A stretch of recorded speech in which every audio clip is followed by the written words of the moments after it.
మరి గౌరవాధ్యక్షులుగా నాగమహేష్ గారు కూడా ఈ కార్యక్రమంలో అనుకున్న దాని ప్రకారంగా ముందుకు వెళ్తారు.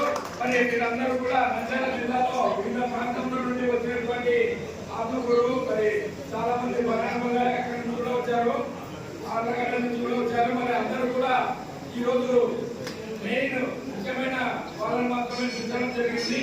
తర్వాత కార్యక్రమాన్ని వారి యొక్క విస్తరణ కార్యక్రమాన్ని కూడా త్వరలో జరగబోతుందని తెలియజేస్తూ జరిగినటువంటి కార్యక్రమాన్ని అంటే 24, 25, 26 నూతన అధ్యక్షుడిగా బిగుమల శ్యామ్ సుందర్ గుప్తా గారిని ఎన్నిక కావడము మరి వారికి మహాసభ తరఫున వారికి స్వాగతంగా ఆహ్వానిస్తూ పెద్దలు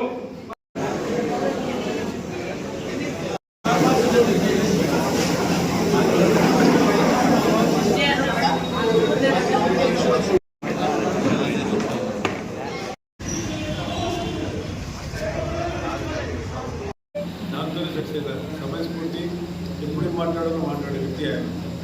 అలాంటి వ్యక్తి సరిగ్గా సంవత్సరం కూడా ఆయన చేయలేదు. అన్ని సంవత్సరాలు ఉన్నాయి. వకీల్లో చాలా తక్కువ పోయాడు. చాలా పెద్ద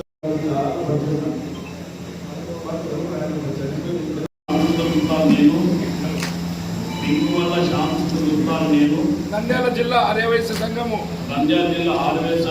అధ్యక్షుడి పదవిలో నియమించబడి సంఘం ఆశయ సాధనకు ఆర్యవైశ్య జాతి కీర్తి ప్రతిష్టను పెంపొందించుటకు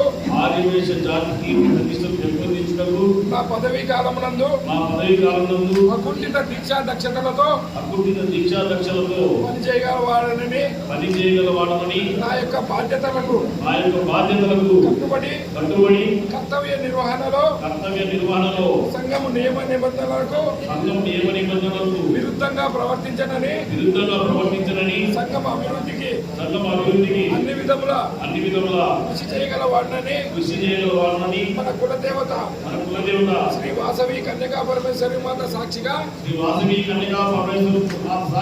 మీ అందరి సమక్షంలో మన సాక్షిగా ప్రమాణం చేయించున్నాను.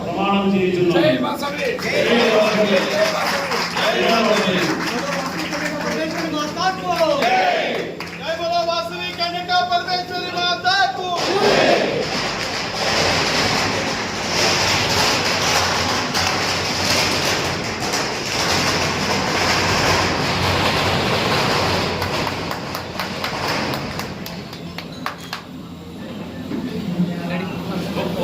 ఈ సందర్భంగా నేను 2 నిమిషాలు చెప్పాలనుకుంటున్నాను. దయచేసి ఒక 2 నిమిషాలండి. నాకు ఈ అధ్యక్ష పదవి అమ్మవారి అనుగ్రహంతో వచ్చింది. అలాగే నేను 15 సంవత్సరాల నుంచి కులానికి సేవ చేస్తూ ముఖ్యంగా విద్యా వైద్యానికి ప్రాధాన్యత ఇస్తూ ఈ సంవత్సరాలు కొనసాగుతాను. అలాగే సహాయ సహకారం అందిస్తున్న కండే శ్యామ్ సుందర్ లాల్ గారితో పాటు ఇప్పుడు ప్రస్తుతం మాజీ అధ్యక్షులైన మిత్రుడు బాలాజీ మహేష్ గారిని కూడా గౌరవాధ్యక్షులుగా కొనసాగించుకుంటూ అందరూ ఒక వేదిక మీద కూర్చొని చర్చించుకునే పేద ఆర్యవైశ్యుల అభ్యున్నతి కోసం ఎటువంటి లాభాపేక్ష లేకుండా కానీ ఎటువంటి నిస్వార్థం లేకుండా అందరికి సేవ చేస్తామని తెలియజేస్తున్నాను. ఈ సందర్భంగా మంత్రివర్యులు వారికి చేసుకునే విన్నపంగా వైశ్యుల్లో చాలా మంది పేదవాళ్ళు ఉన్నారు. స్థలాలు లేకుండా ఇల్లు లేకుండా ఉండే వాళ్ళు చాలా చిన్న వ్యాపారం కూడా ఉన్నారు. ఈ సందర్భంగా నేను చేసుకున్న విజ్ఞప్తి ఏమంటే స్థలాలు ఇస్తే మేము ఆ ఆర్యవైశ్యులు పేదవారు ఎవరనేది మేము ఫిల్టర్ చేసుకొని కరెక్ట్ న్యాయం చేస్తామని హామీ ఇస్తున్నాము. అలా కాకుండా కానీ టిడ్కో హౌసెస్ ఉన్నాయి. టిడ్కో హౌసెస్ లో ఒక బ్లాక్ పూర్తిగా మా ఆర్యవైశ్యులు కేటాయిస్తే కూడా మేము చాలా సంతోషపడి మీకు జీవితాలతో రుణపడి ఉంటాము. గతంలో నందమూరు నగర్లో కూడా ఆ స్థలాలు ఇచ్చినారంటే కేవలం ఎన్ఎండి మినిస్టర్ గారి కారణం వల్లనే మన ఆర్యవైశ్యులకు ఆ రోజు స్థలాలు వచ్చాయి. ఎందుకంటే ఆ రోజు నాకు బాగా గుర్తు. ఈ రోజు కూడా నందమూరు నగర్లో విలువ చాలా పెరిగింది. ఆ విలువ పెరిగింది. ఆ రోజు స్థలం సంపాదించుకున్నామంటే మినిస్టర్ గారు పుణ్యమని చెబుతున్నారు. అందరి వాడిన ఎవరిని కాదు. గత ప్రభుత్వంలో సీఎం ఇల్లు కావాలంటే 1కి 4 సార్లు తిరగాల్సి వచ్చేది. నేను లైవ్ చూస్తున్నాను. నేను మంత్రి గారి కార్యాలయంకి వెళ్తాను కాబట్టి చూస్తున్నాను. ఒకసారి, రెండోసారి, మూడోసారి వాళ్ళు ఖచ్చితంగా సీఎం రిలీఫ్ చెక్ వస్తుంది. ఎందుకంటే ఆడ ఎటువంటి మన భేదాభిప్రాయాలు లేకుండా ఎవరికైనా కానీ పని చేయగల ఆఫీస్ అది. అందులో ఎస్పెషల్లీ మన వైశాస్పోతే ఆ పలకరింపులోనే అందరం ముగ్గులు అయిపోతాం. మినిస్టర్గా పలకరింపులోనే ఆ ముగ్గులు అయిపోతాము. ఎందుకంటే ఆ పలకరింపు ఎట్లుందా అంటే మనం ఎంతో బాధతో కోపంతో పోయినాము. లేదు సార్ మీరు ఇట్లా చేయాలి సార్, అట్లా చేయాలి, మాకు అది కావాలి, ఇది కావాలి. ఆడ ఒక నవ్వు పడేస్తారు మినిస్టర్ గారు. అయిపోయాడు మనం ఏమి మాట్లాడలేదు, మనం కూడా నవ్వుతూ మాట్లాడుతుంది పరిస్థితి. అంటే ఇంకో విన్నపం మినిస్టర్ గారికి ఏం చేస్తున్నా అంటే నామినేటెడ్ పోస్టులు అన్నీ ఉన్నాయి, దేవాలయ కమిటీలు ఉన్నాయి, అలాగే ప్రభుత్వ పనులు నామినేటెడ్ పోస్టులు కూడా మా ఆర్యవేసులను ఖచ్చితంగా అవకాశం కల్పించాలా. అలాగే వ్యాపారస్తులకు అధికారులలో ఎటువంటి సమస్యలు వచ్చినా కానీ మంత్రి గారి దృష్టికి తీసుకెళ్ళారు.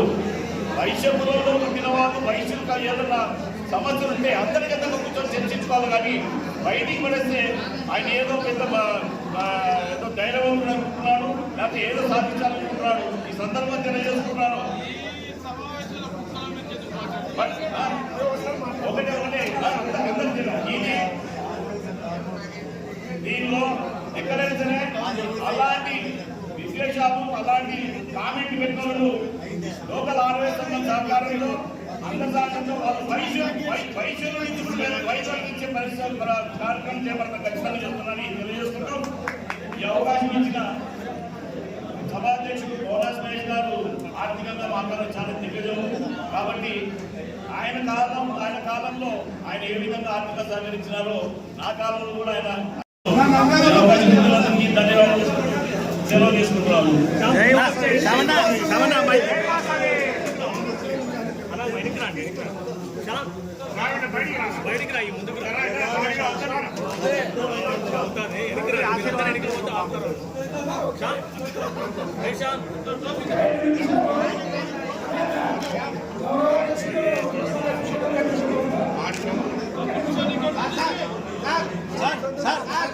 సార్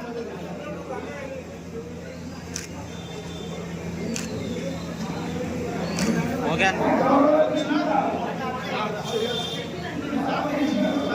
శ్రీధర్ అన్న